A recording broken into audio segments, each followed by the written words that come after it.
Are you interested in getting a Dachshund but have no idea what their exercise requirements are? Or maybe you already have one and want to know the best way to exercise your companion? Well, stick around, as in this video we're going to do a deep dive into just that.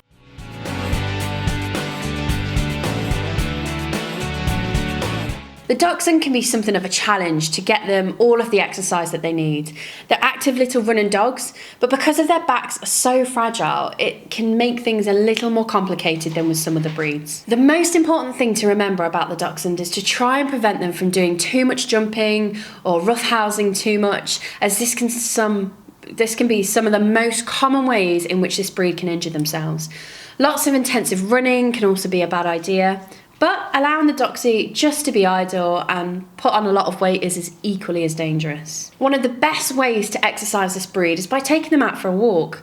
They wouldn't do well with being a running partner, but if you're a fan of leisure walk, the Doxy would benefit significantly from joining you. They also enjoy a good play session in the backyard. Just make sure it isn't anything too intense. And if you're looking for a more inventive way to help your Doxy burn off some energy, invest in some pop-out tunnels made for dogs. This breed was bred to burrow down into badger holes to hunt them. So if you could make them a little course to do laps through, this will help satisfy the instinct to a degree and help them get some exercise. The Dachshund also needs a good amount of mental stimulation to keep their mind engaged and to help them deplete some of that mental energy.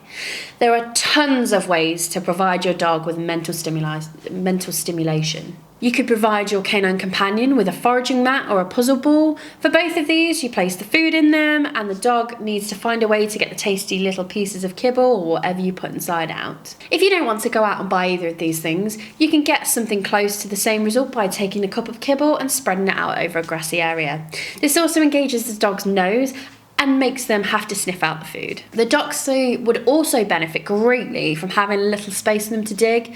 Again, we mentioned their origins before. If you can provide them with a spot that's acceptable for them to dig, they would absolutely appreciate it.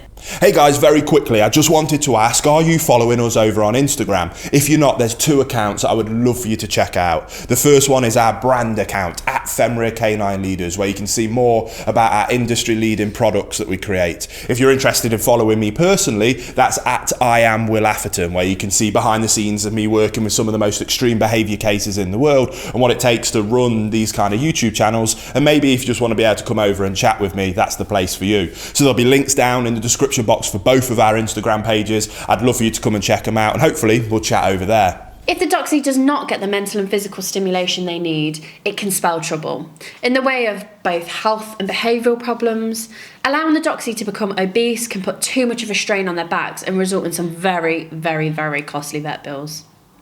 Health matters aside, you'll probably also see some behavioural issues start to arise. They could begin to chew on inappropriate things, start to bark excessively to entertain themselves, or start digging all over the backyard in an attempt to soothe themselves. We hope this gave you a clear picture of what the Dachshund requires as far as the exercise and the mental stimulation department. Again, the biggest thing to keep in mind with this breed is their backs is so important.